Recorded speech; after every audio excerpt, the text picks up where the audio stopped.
Hello and welcome back to Chatting with Chaz. I'm so glad you're here today. Today is going to be so much fun. But before we get into that, let me introduce myself for some of you that might be tuning in for the first time. I am Chaz. I am your host. I am the creator and founder of Linen and Flax Co., located here in Roswell, Georgia. If you're not following along at Linen and Flax Co. on Instagram, please do. And also Chatting with Chaz, our new podcast. And make sure you check out our website to find more about Linen and Flax at www.linenandflax.com. Okay, let's get into why we're here today. I am so thrilled, not only because she is the funniest person on the planet, but she is one of my favorite people on the planet. I love Heather, and I know you do too. We all do, and I just can't believe you're here. Hi. On my couch, chatting with Chaz. I love you. I love you too. I mean, my kindred sister. Everyone thinks that we're the same person. We are. But you got really thin on me, so I'm pissed. So now it's like, I'm the before, you're the after, and I'm very upset about it. Okay, that is so distraught. funny. Did that just come out naturally? Because that is so freaking funny. I told her we look alike. Everyone says, "Are you real sisters? Yeah. Are we related?" But I'm like, she is my sister, just from another mother, and I would love to have Robin as my stepmother. I mean, Robin is. You wanted me to bring her today. I was like, absolutely not. Absolutely not. She is a full liability. You were just getting this podcast off the ground. We want to see it. We want to see it soar.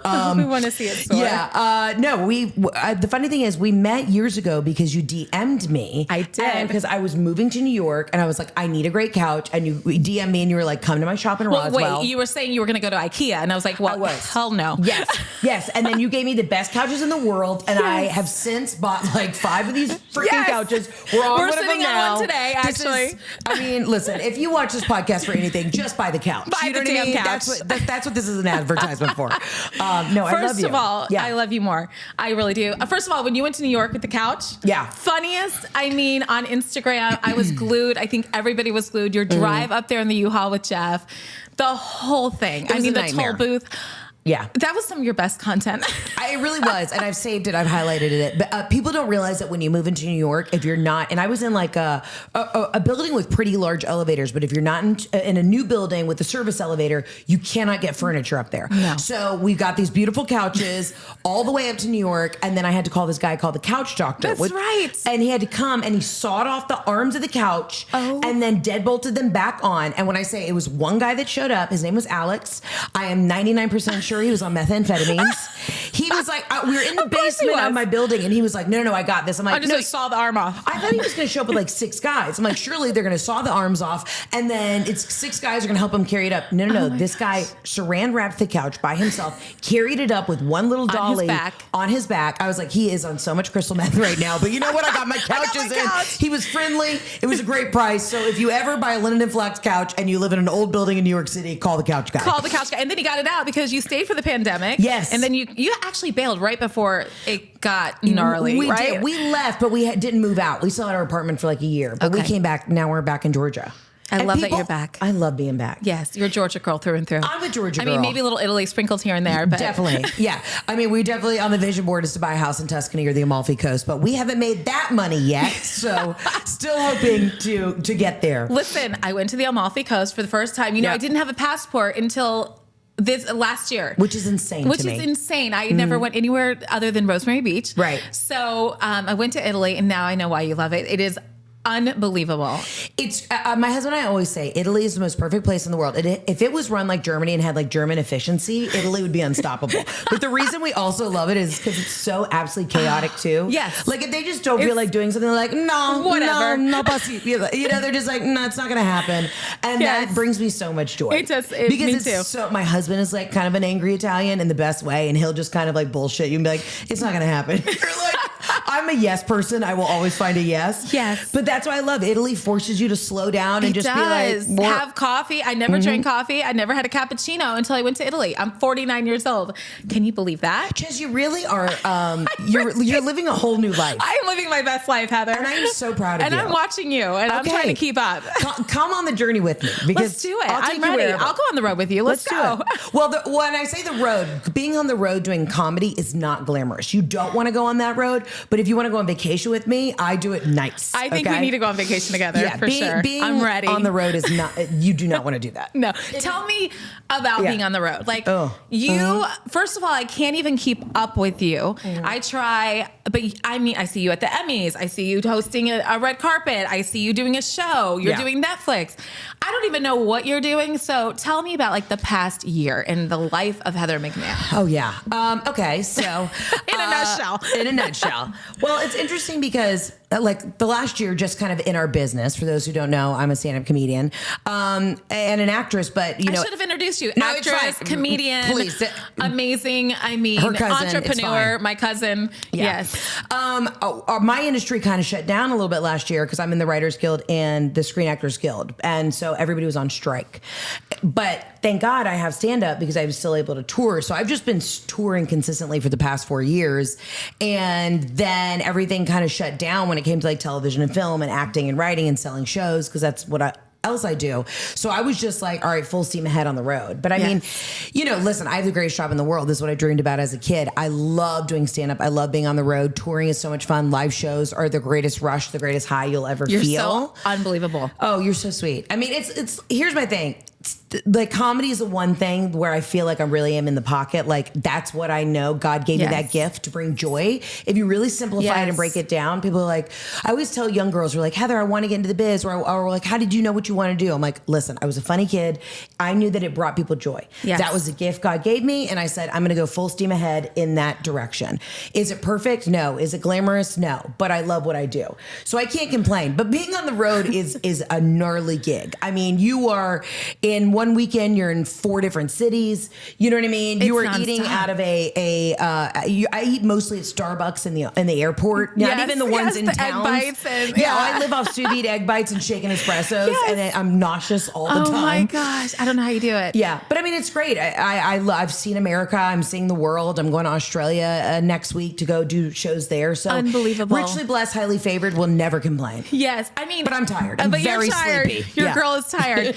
You're going to New Zealand. Before I even get to New Zealand, that's like unbelievable that you're doing that. And can you believe that so many people know you in New Zealand, in Australia? And first of all, does that blow your mind? Well, it completely blows my mind. I mean, we'll see. I haven't seen the ticket sales yet, so there may be 14 people at these shows in Australia. Doubt it. But it is cool. I mean, thank God for the internet and social media, because it's wild. When my Netflix special came out, it was really wild because I had people from all over the world start sending me messages being like, I just found you. This resonated with me. And that's the cool thing about comedy is like, my perspective or point of view or how I twist something in a funny way may be really cathartic to somebody else. And that's a beautiful thing. So that's been cool. That's really what you do. We saw you at the Fox, which unbelievable at the Fox. And how many times you've sold out the Fox, I've lost count. I mean, how many times? Do you know? Even? I mean, I played there 4 or 5 times. And you sold them out. It is like nothing I've ever seen. And the whole time I sat there, I was in awe. My mouth was open because I'm like, I've never seen a person in such their element. Like truly. So sweet. When I watched you, I'm like, she is living what God has given her. Like this is her purpose.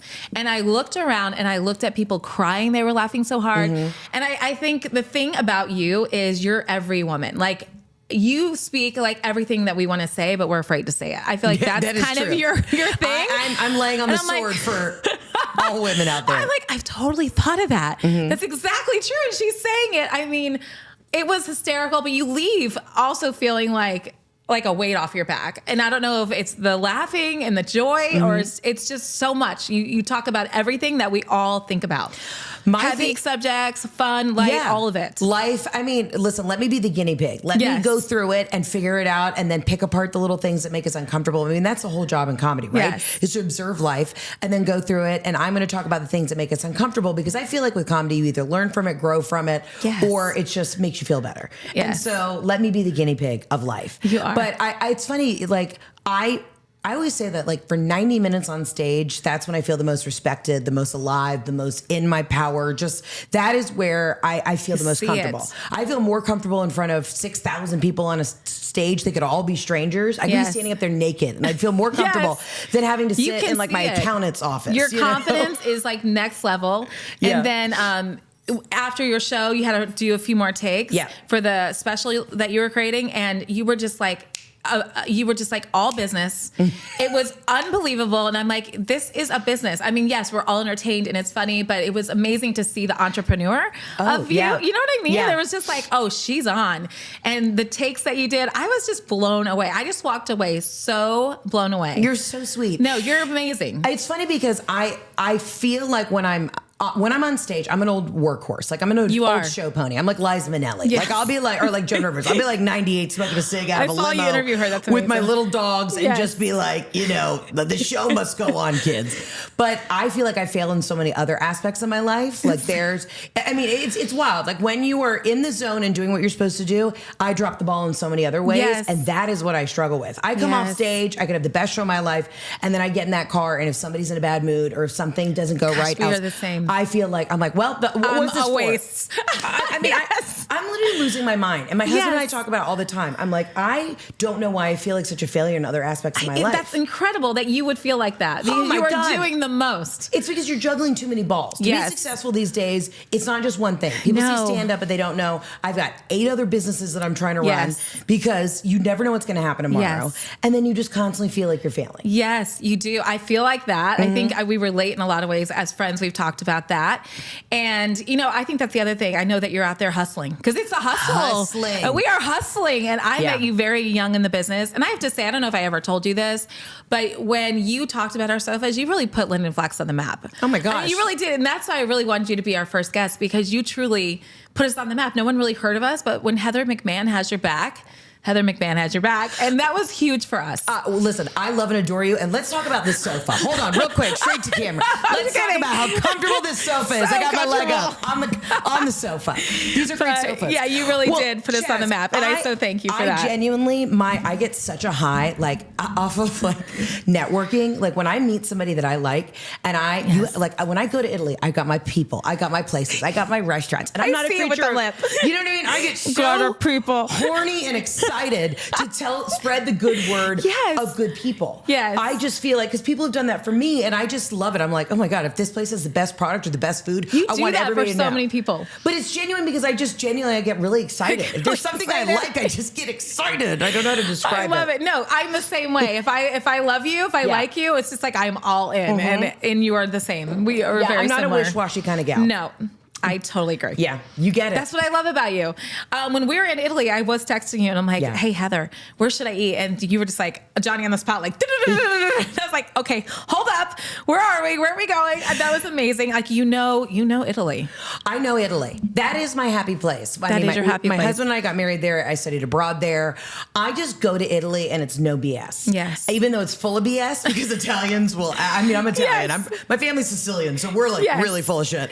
But it's a place where I go, I turn my brain off, I have a glass of wine. You get married. Oh, I get married. I thrive. I sweat. You know what I mean? I don't know what it is. It's your place. But that's just my place. Is that more so than Turks? Because I know you go to Turks a lot. Turks is where I go to turn my brain off. Yes. Italy is where I go to kind of get a little restful and chaotic at the same time. Okay, I love that. Turks is also my happy place. I also just like to be by the water. You know, I'm a Pisces through and through. Same. I love water. That's the Rosemary place. Rosemary, because always. of water. But I fell in love with Italy too. Venice. Can we talk about Venice? Have you been? You've been. So underrated. It's one of my husband and I's favorite city. Unbelievable. I'm obsessed with it. People, it gets a bad rap because cruise ships used to be able to go in there. Yes. But Venice is absolutely iconic. You get lost in the twisty, windy streets. It was unreal. I have all my restaurants. Like it is my spot. Yeah. So out of all the places you've been to, because you're kind of a world traveler, and a lot of people, we asked people what they want to know. What's like your favorite place you've ever been to? Or like a place like Chaz, you need to go here, or the people need to go there. Asia, I went to Thailand, Cambodia, and Vietnam. And I think people obviously that side of the world's far away. It's a flight. Think about the things you do in 13 hours in a day. You get on a flight, in 13 hours, you'll be in Asia. I love that. Cambodia was probably one of the coolest places. Just immersing yourself in a culture that is so foreign to you, so different. I'm dying to go back to Asia. I want to do Japan. I want to do Korea. I'm trying to go to Singapore. I just loved Asia, period. No kidding. I've been hearing that. It's awesome. Okay. It is just, the people are great. The food is incredible. The culture, the history, the art, all of it. I'm very into it. You're all in. Yeah, I'm all in. But I'm going to New Zealand and Australia. So, here we go. Let's do it. Yes. Will you vacation? Like you're going to New Zealand. Do you work, when you plan your tour, do you choose all the cities? Well, no, we kind of see where like, where I have a market. Now I'm not doing shows in New Zealand. Jeff and I are just going to go pop over there for a couple of days, but then I have shows in Australia. But like we can, you can look at the analytics on social media now and be like, all right, we've got, 6 fans in Canada, 3 fans in Oregon. Like that's kind of how it works. Gotcha. But I do get to say like places I don't need to go back to. Which is what? Like on vacation? Like where would you say, just save your money. Don't go there. Don't go back to on vacation. I was going to say on tour. Or on tour. Can we get that I can't say those places yet, but some of these cities are like, you haven't come back. Just know I hated it. No, I'm kidding. Where do I not need to go back to?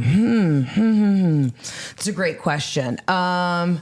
Honestly, I haven't been. Come back to me on that one. Okay, we'll come back on that. Come back to me on that one. It'll hit me in a second. Another travel question. 3 things you can't leave home without when you travel. Oh, okay. 3 things I can't leave home without. Or 1. All right. No. I'll give you 3 things. All right. I'll tell you right now. I pack so many underwear. It's actually kind of like, it's like oppressive. Are we thong or granny? Oh, I'm only thong. All right. But I shout out to Skims. I do the Skims high-waisted thong. Oh, okay. It's literally like you don't even feel them. Okay. Until it rolls into the front and then you feel it. You know what I mean? Then you feel it. They're very buttery, soft, I know and what comfortable. you're talking about. Yeah. You don't feel it until you feel it. But sometimes you kind of like that.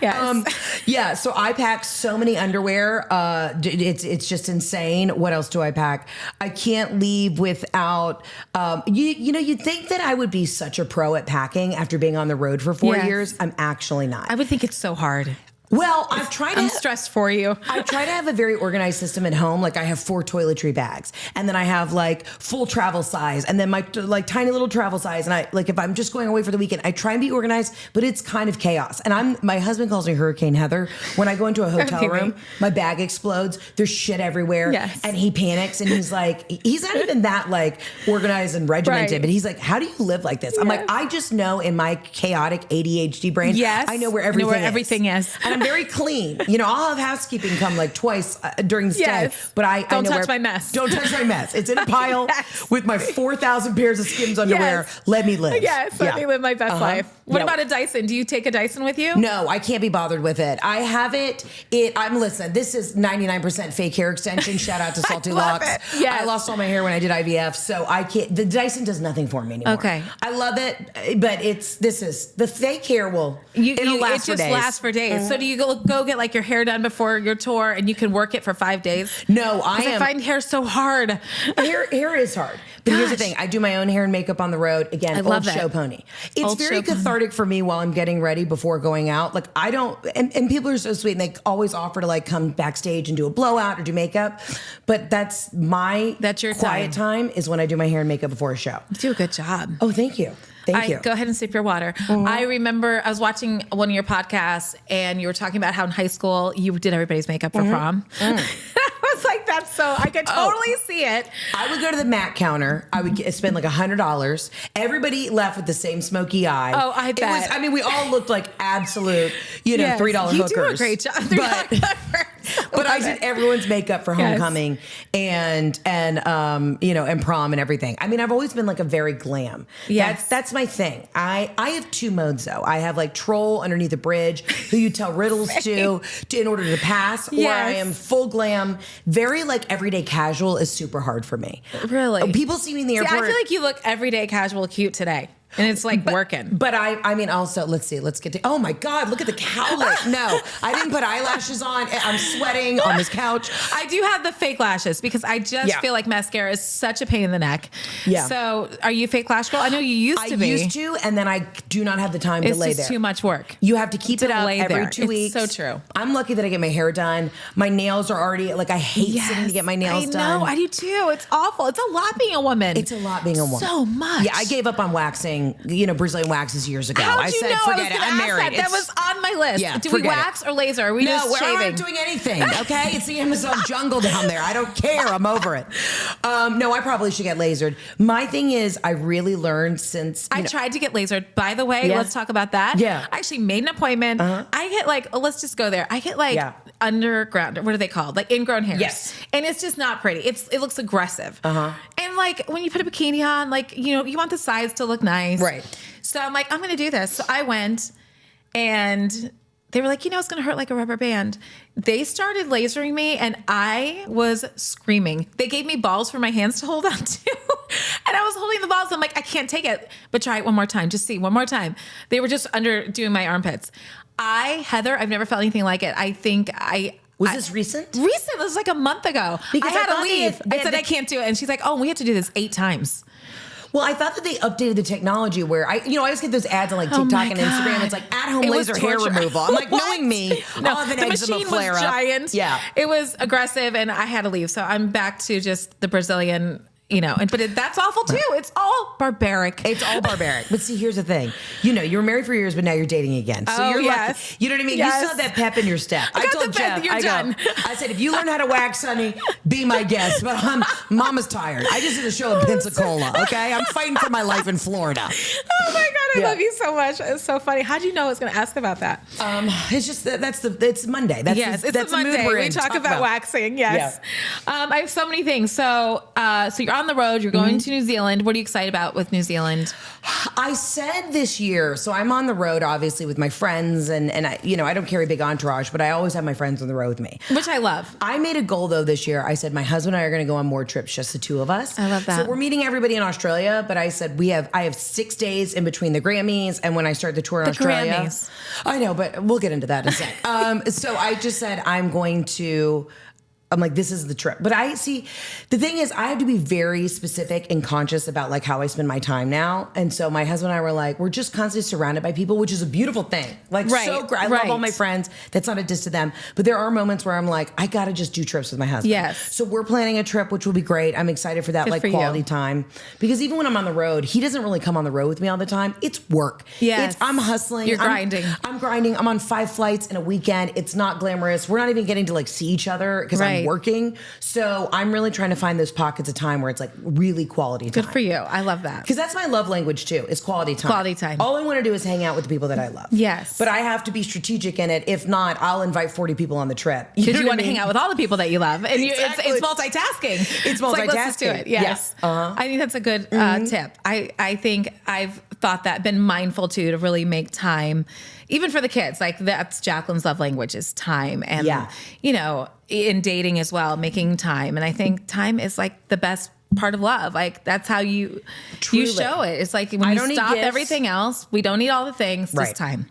I was never a gift person. Jeff and I have never been like that. We've been together 13 years. I don't need anything for Christmas. I just literally, you could just drive in the car with me and like let me run errands with let's run errands together, and that fills me up. Going to Costco when I am on my day home from the road, I get so hot and horny to go to Costco. I'm like, and if he goes with you, it's like, honey, forget it. We leave with 2 new vacuums and like a case of Kirkland wine. I am like, do you want a blowjob in the car? I'll do whatever you want. Like I love my gosh. Yeah. Have you done a blowjob in the car? Absolutely. Absolutely. Come on. I don't do the driving though. You You pull over. I'm pulling over. I'll be the creep at a rest stop. But if you think that we're cruising down 85 the way he drives, no, I'll break my neck. First of all, I keep thinking about your show when you talk about giving a blowjob, the head going back. That was one of the funniest things. Heather, you're so freaking funny. Well, I just say it like it is. Real life. Yeah, we're all out there just trying to survive. Just trying to survive. Yeah. That has truly been my past 2 years. And I finally feel like I'm coming into happiness and joy and traveling and taking time to travel. And I was so proud of you. When I saw you, you're like, I'm going to Europe for the first time. I was like, that's my girl. That's my girl. And then once you go, I think though, when you've been stuck in I don't want to say a rut, but when you've been stuck in like one mindset. I was stuck in a rut or a hole. I'm not quite sure. But when you're stuck in one mindset, and that's why I love travel, you think you have it all figured out. You think your way is the best way. And then when you travel, you explore, you see the world. Your eyes different. Your point of view and perspective totally changes. Even for the brand, like I came back and I started buying differently and I'm doing a Positano collection because I fell in love with the Amalfi Coast. I mean, it was like something my eyes have never seen, but I came back so inspired, and just even taking time to eat a meal in 2 hours versus scarfing it down in 15 minutes on American time. Like they just take their time. We kept waiting for the check and we're like, they're not coming because they don't rush you through a meal. And we're looking at the water, and it was just the most Oh, I love it. I love traveling. When Jeff and I, there's a very famous place called Osteria Francescana, and it's by this incredible chef, Massimo Bottura. And it's in Modena, which is one of our favorite cities. You have to go. It's in Emilia-Romagna. And so Jeff and I went. It's been years to try and get into this place. It's like impossible to get into. We finally get a reservation. We go for lunch, and it's a chef's table Michelin star tasting. So you already know you're going to be in there for a couple hours. We got there at noon. It was 6 p.m. I love it. Jeff and I were at this point, we're like sweating. We're full. We're sweaty. It's too quiet. We need a nap. We need a nap. I went outside, tried to when I'm in Italy, I like a cigarette. So I'm out there asking a waiter for a cigarette because I just need something. I need a digestif. Yes. And so we finally were like, can we get the check? And the guy was literally like, the waiter was literally like, why are you leaving so soon? I'm like, I have been here 6.5 hours. I have acid reflux. I need to change clothes. I got a fresh Skims thong back in the room. I am sweaty and hot. I got to get the hell out of here. Oh my God, I love you. But in Italy, they're just like, why would you not live? Like, why would you not just, sit here for 6 hours? For 6 hours. And enjoy life. And that's the thing is, I think when you travel, you have a new obviously I've said it, a new perspective a million times, but it's made me grateful. It's made me so grateful for the precious and joyful moments in my life. Yes. We got to find them when you're this busy like you. And you have those moments, they're everything. Yeah. And you crave those moments. And I think I never traveled as well because I was always hustling. I never took time for the moments. And now that I have, I'm like, it's just, you're a better person. You come back stronger. You come back refreshed. You come back like you have a battery charged again. Yeah. It's incredible. Okay, so you mentioned the Grammys. So first of all, you're at the Emmys. You're like, you're everywhere. Tell me about, I have a question about the Emmys. Yeah. Like, okay, you're there. You're in a room full of celebrities. You're there with them because you are a celebrity. Are you just sometimes like, who am I? What is my life? I can't even believe it. You know what's weird? I don't think that. And I'll tell you why. Because I always knew that this was going to happen. You knew it. But the interesting thing is, so I'm not a host. That's not the journey I want to go down. But I love... I did it because I was like, this would be a really cool opportunity. Yes. I'm definitely still in the zone of my life where saying yes. I won't say no to anything. I'm glad you said yes today. Thank you. Which will probably get me in trouble like in the long run. But no, it was really cool. I mean, don't get me wrong, it was very cool. But being in the industry, like I see these people all the time. So you're not even fazed by it. I'm not phased, but you also have to realize I'm a comedian, so I'm cynical about everybody in the industry. You know what I mean? Like I know the tea. I'm a comedian. I hustle a little bit harder than other people. You have to realize that like a lot of actors and musicians are kind of like, this is where I get me in trouble. A little coddled. You know what I mean? Yes. When you're on the road as a stand-up, you're carrying your own luggage. You're driving your own rental car. Yes. You're sitting at a Chili's at the Cincinnati airport, just hoping that they didn't run out of chicken tenders. Yes. Like it's not that glamorous. Yes. Where when you're dealing with like really big celebrities, they have 3 publicists that are walking them down the red carpet and an entourage. That's not how I roll. Okay. So I was excited at the opportunity, like get to have fun and kind of like peel back the layers of these like very high profile people. And the Grammys will be great because it's a little more rock star, right? Yes. So you don't know what you're going to get. If you get a rapper, you get like some, old pop star who's just, maybe on a Quaalude. Like that's what I'm excited about is to see, I love it. To see what's going on. Is there anyone that you would love to see at the Grammys that you're like, okay, I hope I get to see? I mean, I honestly, all the people that I still listen to are not going to be nominated for Grammys. Yes, you know what I mean? Listen to the but same like, people. what am I going to say to Olivia Rodrigo? I love her, but you know what I mean? I don't want to come off as like the creepy older aunt. Yeah. It's just like, honey, that dress is short. Can you sit down in that thing? Like, I want to seem cool. I'm trying to seem young and youthful.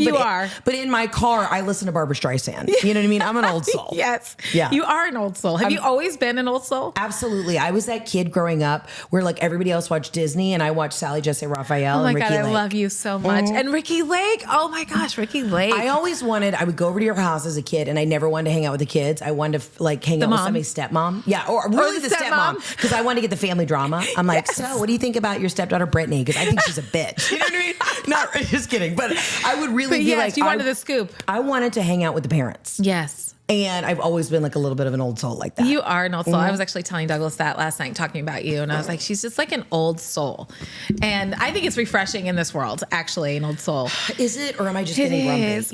Or we're just getting old. Also, this couch is so comfy. I really am just very... Okay. I don't know if you can even pick me up on the mic So right now. I don't even know. That's what happens to me too. I noticed on one of our episodes, I was basically, by the end of it, I was like laying down. Yeah, you might have to switch to chairs. I know. I think I am going going to switch to chairs. Because this is... We actually talked about bringing chairs in for today because I was like, it just is almost too loungy and you can't so I think chairs. You think that'd be good? I mean, you guys are running a way better, more sophisticated operation than I have in my studio, but my one-note chairs. Cheers. Yeah. Okay. So your podcast totally inspired me. And I love that you say that you're white Oprah. I've always loved Oprah and always wanted to be her too. We have another thing in common. Mm-hmm. What made you decide to do the podcast? Was it exposure or you just wanted to talk? I think it's just another form of, storytelling. So for me, I never I mean, of course, having guests is cool, but I always just wanted to use my platform because I was starting to get overwhelmed with Instagram. I would get DMs. People would ask me for life advice. God. And I'm like, there's got to be a better way to streamline so I don't miss stuff. So with the Absolutely Not podcast, I have a hotline where people can call in and just tell me they're absolutely not. I mean, 90% of, what I do on stage is observational comedy. And so I was like, well, why don't I also have a podcast where people can call in and they can bitch about their lives and then I give them horrific unsolicited life advice. That's basically what it is. I love it. I love your advice. It's always right on because you say it like it is. I do think if comedy didn't work out, I would be a decent therapist because I am a little bit of an empath. But if what you're is an empath? Empath is basically if I feel what you're feeling. So I pick up on people's energy and not like woo-woo energy. I'm saying if you walk in the door, I can automatically tell what's going on with you. Wow. But it also affects me in another way. Like if I'm on the road and maybe somebody I'm on the road with is in a bad mood, that also affects it. I am a sponge. I absorb people's energy. That's interesting. Which my goal for this year was I got to let everybody worry about themselves and I can't be the fixer. Because I like to go in, I like to fix, I like to give you a little advice. In there. But then I'm the last person who helps me. Yes. And I can't do that. No. Because by the end of last year, I was running on such low energy. I was on empty. I mean, I got the flu so bad right after I shot my special. And I realized my husband was like I saw the light at the end of the tunnel. I knew I was going to make it. But he came in and checked the pulse a couple times. And he was like, honey, you're shutting down because you've done too much. Yes. Finally, and that's what happens. When I get run down, it comes out through a physical manifestation of just my immune system just shuts down. I have a mental breakdown about every 6 months. It lasts 30 minutes, then I go get a chocolate chip cookie and a glass of wine, and I'm fine. 100%. So I listened to your podcast, The Sexy Bitch Energy. First of all, I love that, and I've never wanted to do a vision board, but I'm all about it now. I'm gonna do a vision board because you've got me locked into it. But how does that? You say you're gonna take time for yourself. You're gonna shut it down. What does that actually look like? I know you're going to start traveling with Jeff more, being intentional. You said that a lot in your last podcast. My thing is in the last 2 years, because I've been playing catch up on the road, I was never proactive in my health. I'm only reactive. And last year I was like, I'm going to be so proactive. I'm going to get 3 steps ahead of it. I'm going to make sure I have doctor's appointments on the books, or, I'm going to worst at that. Make sure I get the exercise in and do all this stuff. And I wasn't, because then work happens and work is my baby, Yes. But I was like, I have to start being proactive in my health, in my turning my brain off. Yes. Because again, like I said, I have 2 modes. I am troll under the bridge or full glam. I also am on the road doing 6 shows in a weekend, or I have turned my phone off and people are like... And you go silent. And I do that too. Because I'm overstimulated. Shut down. You're overstimulated. And not saying that that's... Then you feel bad you're not returning people's texts, but you're like, I just need a minute, but I don't even want to text that I need a minute. I just kind of disappear. Text, and people, and I know it's not an excuse, but text to me is now like email. Yes. If I wake up and I have 150 texts, well, then that's a full-time job. Yes. And I got a burner phone for a while. And I got a burner phone. My husband was like, you're getting a burner phone. You're going to give the number to 3 people. But then whoever had the phone before me, I don't know if they're in jail, if they died, if they're on the America's Most Wanted, because whoever had the phone number before me, I was then invested in trying to find out who they were, because people were looking for them. On my burner phone, people kept texting me being like, Linda, where are you? We're worried about you. And then I'd respond, this isn't Linda, but now I'm worried. You're fixing Linda's problems. Yes, now I'm trying to fix Linda's problem and mend her relationship with her kids. Gosh. And I was like, I can't do this. This is now not helpful for what I needed it for, was the purpose of just turning my brain off. Yes. But you get overstimulated, Yes. I mean, I can't imagine at the pace you go and what you're doing. It's unbelievable how you even find that time to decompress. I really... listen, I want to say that it's like we're all trying to figure that out. We're all trying to figure it out. It's usually me driving in my car to Costco on a random Tuesday at like 3 p.m. And Barbra Streisand. I listen to Barbra Streisand, a couple of show tunes. I'll cry for like maybe 2 of the songs, and then I'll like go get a hot dog and a Diet Coke at Costco, and we're back.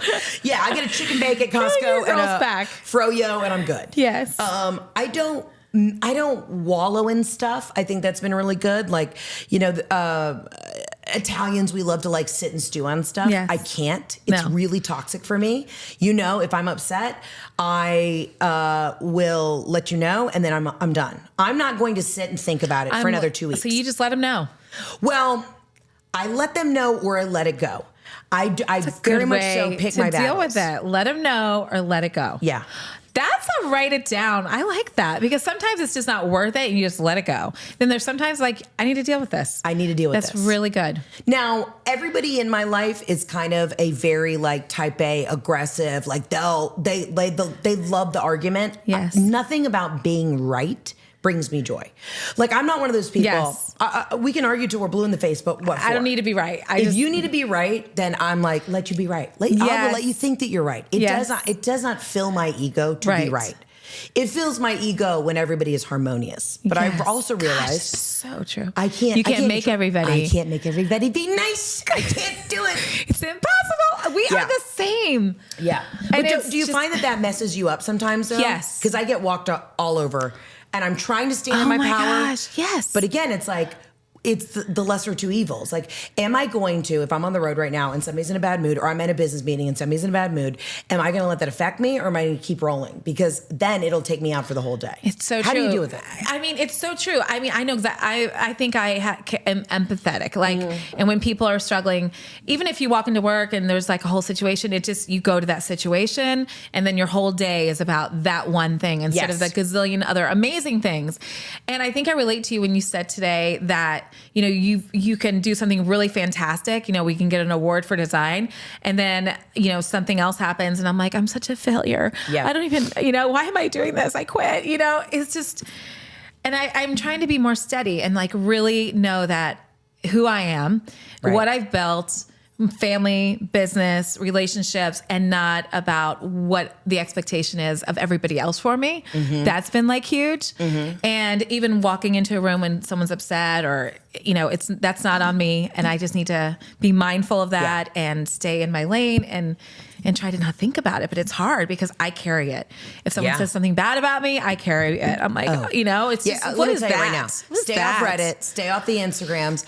The Instagrams. How do you deal with that? Well, it's funny. I'll go through, I've outsourced a lot of that job because I just realized it was like too much, soul draining. I mean, I still post my own stories. Oh, I got shadow banned today. So if you don't see my stuff online, somebody reported me for something. God only knows. It's so crazy. But it's funny though, when you'll see like a negative comment, or when I'll go through and I'll try and like accept 5 new messages a day, right? Because I have the bandwidth for that. Okay. And then you'll click on it and you'll see somebody has sent you crazy hate messages for 2 years, and then I'll finally respond to it, and they're like, "Oh, now you respond?" I'm like, "Well, now I just chose to fight today. Today I woke up and I chose evil." And then you'll respond and just be like who has the time and the energy? I could not imagine. I really think it's like a psychotic thing that you would get up in the morning and be like, today's a day that I'm going to comment something nasty on somebody's situation. About another woman, it's mostly women. Have you noticed? Yeah. Attacking women, and a woman who's just trying to live and be successful and take care of her family and everything you're doing. And you're just like, you really start thinking it is sad for them. You think, what is their life that they have time to even... I don't have time to answer my text messages. You know what I mean? Get on the interwebs. And literally, and the interwebs. On the interwebs, and the keyboard warriors, you're like, I would love to have that much free time. I would love to sit in a coffee shop, order a turkey club and a latte, and just sit there and troll people on the internet. I know. It's unbelievable. Please, somebody who's, I hope my agent and manager watches this, please carve out some time in my schedule for trolling. I would love that. That's what it is. That's what Jacqueline will say. Jacqueline will come across something and And she's like, I mean, these people are just trolls. It's just what they are. But anyway, you have to feel bad. You have to feel sorry for people like that. Yes.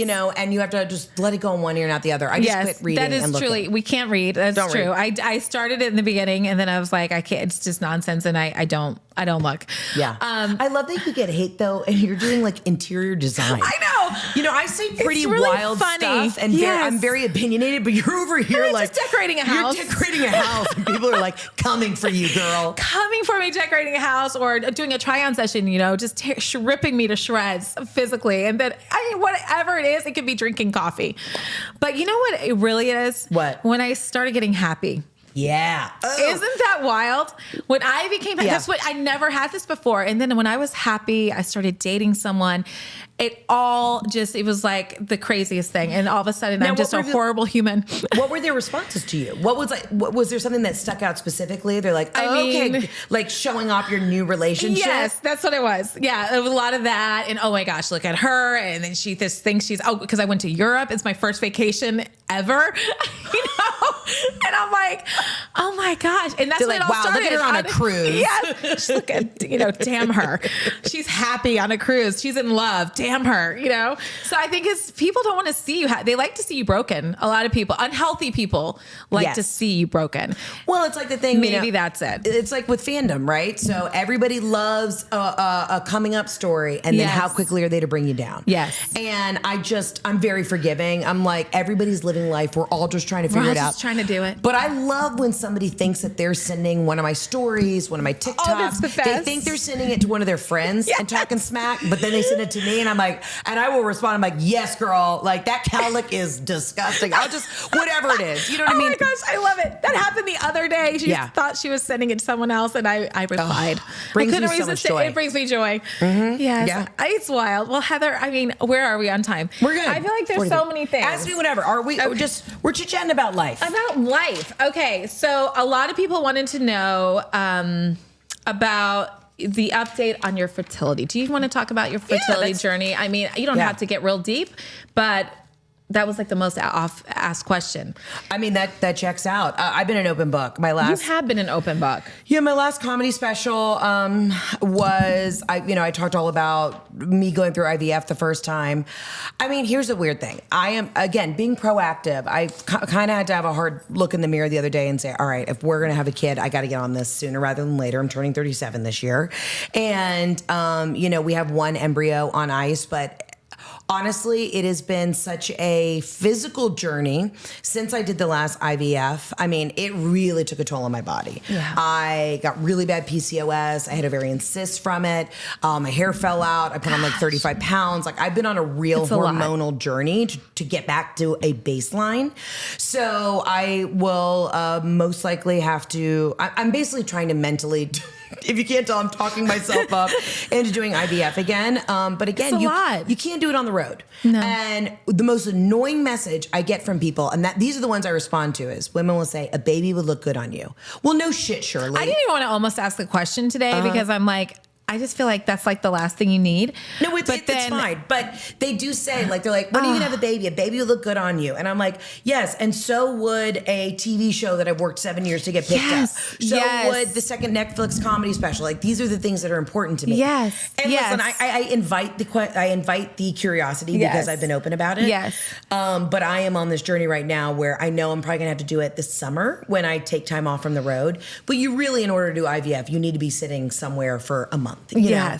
Yeah. And my thing was didn't have a traditional journey. It wasn't like with IVF, I went into it so blindly. I was like, oh, I'm just going to do a couple weeks of shots and then I'm going to get my embryos and we're going to be done. Yeah. Well, no, when you have no eggs, you have to do like months of drugs to prep your body in order to get the eggs. So much. Yeah. So it's a journey and I'm probably going to have to explore that in May when I wrap this tour. But I told myself last year, because I'd done IVF in 2021 and then I said, I'm going to give myself a break. Like I was getting ready for the wedding and I was on the road. I mean, I probably did 100 shows last year. I was like, I'm just going to give myself a break. Unbelievable. Yeah. You deserve a break. I needed a little bit of a break. Yes, you need a little bit of a break. But we'll see. Who knows? I could get pregnant tomorrow. You know what I mean? So I'm about to go to New Zealand. Yes. I mean, have you're a little going New Zealand to New Zealand. lamb. You don't know what's going to happen. Let me tell you, I honestly, I mean, Go to New Zealand, girl. Travel. Yeah. I mean, just go enjoy life. You have been busting it. Yeah. I would just say, just travel and have fun and rest. I think you just need rest. I'm so sleepy. Yes, Jazz, I'm so sleepy. Like, that's why I love this couch, because I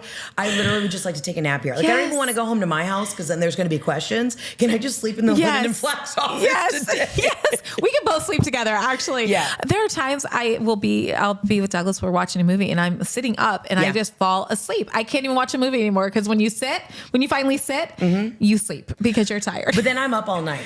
Yes. See, that's my thing. I will fall asleep at 6 o'clock and Jeff will wake me up to eat dinner at like 7:30. And then I am up at 2 a.m. scratching my neck on TikTok, panicked about like, do I need... TikTok is panicking. TikTok is so panicking. And my husband will wake up in the middle of the night because, men fall asleep within 10 seconds. I know.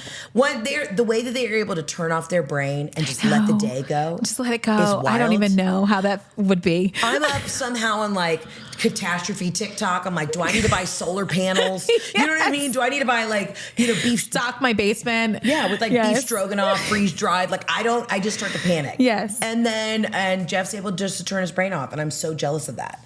So I've got to figure out a way to just turn it off, give myself some grace. That's what I'm really trying to do is give myself grace. I want you to do that this year. Yeah. Give yourself grace and take a break. I think that is I think that's what we do. But you can also find me on tour at heatherontour.com, coming to a city near you. And there's the hustle. I love it. Coming to a city near you. I'll take a break in June. Tell me about the series and then we'll start wrapping up. I know you've been working on this with NBC for like 7 years. I think you mentioned it in your last podcast. Yeah. Are you able to talk about it? Like, what are you up to? I'm able to say as much as I know that I will find out in the next like 2 weeks whether or not it's going to be a go or not.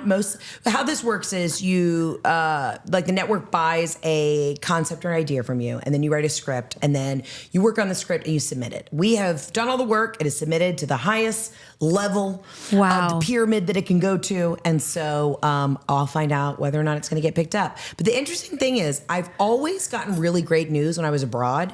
So I'm going to be in either New Zealand or Australia in the next couple weeks. So I think that's a good sign. Coming during that time. I found out it's going to be good news. I found out my Netflix special was getting picked up when I was in Italy this past summer. I found out about the original deal when I was down in the Turks and Caicos once. So I just feel like I can't sit and wait for a decision. That's when I start to get antsy. I'm like, if somebody else is stewing, there's nothing I can do. I've done the work. I've written the script. I've shaken the hands, kissed the babies. I got to go and keep doing me. And then I think like work begets work. A body emotion stays in motion. Yes. So I feel like I love that. Moving forward keeps the energy going. It does. Moving forward always. Yeah. So when you got the Netflix deal, you get a call. Yeah.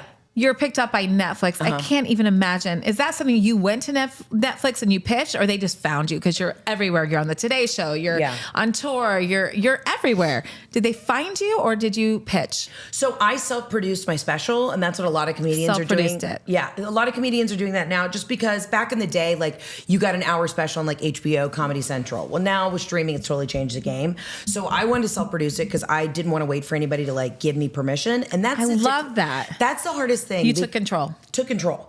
In my entire career has been me taking control, because if you're in stand-up, as long as I can put asses in seats, I can sell tickets. Yes. That's what's been hard about like the television and film world. If I audition, it's up to somebody else. If I'm writing a script, it's up to somebody else. It's all out of my control. But comedy is in my control. Yes. I can go perform anywhere. I can pop into a set somewhere. It's that instant gratification of like getting a yes in a room. So that's been really inspiring. It's been really like I've had to be very patient about waiting for a network exec to make a yes or no decision. For me has been it's been a test in patience. But I self-produced a special, then I sent it out to some streamers, and Netflix said yes. But I was actually at my favorite restaurant in Florence, Italy, called Il Perione, and I was in the basement, and you get no service in this wine bar basement. So I had like 15 missed calls from my agents, managers, and I was getting drunk, having a great time. So I walk upstairs to go get some fresh air, and I looked at my phone, and everybody had called me, and I panicked. I was like, oh God, like my nude photos have like hit the internet. Oh God. So you and Jeff. Yeah, I know, which nobody wants to see those. I don't even want to see them, but they're out there. And I called my manager, and she was like, Netflix wants it. And I was just like, this it was just the greatest moment. Oh because my I worked gosh, so hard Heather. for it. I can't. Yeah. You have worked so hard. I kind of thought when you were at the Fox that you had produced all that. I was like, I think she's produced. I did. I produced it And all. my mind was blown. First of all, I couldn't imagine how much it cost. Yeah. It is very expensive. That's all I was thinking of as dollars as an entrepreneur. I was like, oh my gosh, this had to cost her so much, and every minute is valuable. But it was so impressive. That's impressive. You taking control. I think that's a big nugget. Like, you've taken control of your destiny. You've kind of manifested it. You've put it out there. Yeah. And you have really done this. It is not a surprise or an accident. You have worked for this. And you have gotten there. You have done it. I mean, that is the most inspiring thing about you, of what you've done and the hustle from Instagram to producing. I mean, you're a producer to a podcast to Netflix series. It's unbelievable. And you're super young. I mean, you are an inspiration. Well, I really appreciate it. And my biggest advice for people is don't wait for somebody else to give you a yes. Do not wait. If you want it, go get it yourself. Yes. Do not wait. Everybody is always waiting for somebody else to give them permission. Then you'll be waiting the rest of your life. Even if you don't know what you're doing. Like I knew when I started in stand-up, I was like, okay, I'm going to do some little sketches. I'm going to put them online. If it makes me laugh, surely it's going to make somebody else laugh. And then it took off from there. But people see the success now. They don't realize that I've been doing comedy since I was 16. They see the payoff now. They don't know how long. How many no's I've heard. So I always just tell people, especially women, do not wait for somebody else to give you permission. Ask for forgiveness later. There you go. Yes, I love that. Yeah. I always have agreed with that. Ask for forgiveness later. Yeah. You are an inspiration. Last question. Yep. I know it keeps saying it's going to be the last. You're fine. When did you know you were funny? Like, when did you know, like, this is my thing? I was a really funny kid. And again, I was never scholastic. Like, the SATs were a struggle for me. Same. And I was always a class clown. Actually, so I met Niecy Nash when I was doing the Emmys, and she actually won the Emmy that night. And I saw an interview with her. And she said, being the class clown, she never thought she'd win an award for being funny, because being the class clown, she always got in trouble for. And I resonated with that so much. Yes. I was always getting in trouble for talking too much, for being disruptive, for being loud, for being, silly. But I knew, I was like, I know that there's a charm in it. Like, even in the fourth grade, I was talent. like, this is what I'm good at. And I know if I keep getting reprimanded for it, that I'm doing something right. I love it. So even at a young age, I knew that that's what I was going to do. And then again, I took the SATs, and that did not bode well for me. And so I said, looks like I'm going to focus on this. Ole Miss? Yeah. Looks like I'm going to go to Ole Miss and then focus on this 100%. Yes. And when you were at Ole Miss, did you totally focus on, you were in performing arts? Yeah. I was a theater major, and I, would tell my professors every day, they wanted me to do like Shakespeare in Mississippi. And I was like, no, I'm going to be on SNL. I'm going to go do stand-up. You just knew. I just knew. So follow that gut. Yes. And when everybody else tries to tell you it's not going to work out, don't listen to them. They're insecure. Just know if you feel that little fire in the back of your brain that says you got to do it, do it. You're going to fall on your ass. You're going to, there's going to be ups and downs, but just keep going. Keep going. That's kind of been our motto in sharing my crazy life story. Yeah. And I'm kind of gotten through the chapters of sharing it with the listeners, but that's why I wanted to have you, because that is you. You keep going and you keep reinventing, like you keep challenging and you keep forging. You just don't keep going. You just keep becoming better and better and better. Sweet. It's unreal. I'm so freaking proud of you. I'm going to come to this office all the time when my family is being mean to me, because just come over and lay on the couch with me. Literally, I was leaving the house and Robin was yelling at me for something. And I literally was like, I got to go do a podcast where people are going to tell me I'm fantastic. Yes, you are. Well, Chaz, I want you to know that I love you and adore you. And I'm so proud of you. And even seeing you come out of your shell in a different way in the last 2 years, you already had an incredibly successful business. But the way that you've just kind of let your guard down and you're like being so real about it, it's so refreshing. And I think we live in this day and age now where everybody's seeing through the BS. And it's like, don't listen to anybody. Do you find your happiness, find your joy, and that'll reflect to other people. Yes. And that is how we will end it. That is the truth. Find your joy, bitches. Find your joy, bitches. I love it. That's a good one. I love this woman. You follow her at Heather McMahon. Check out all of her comedy.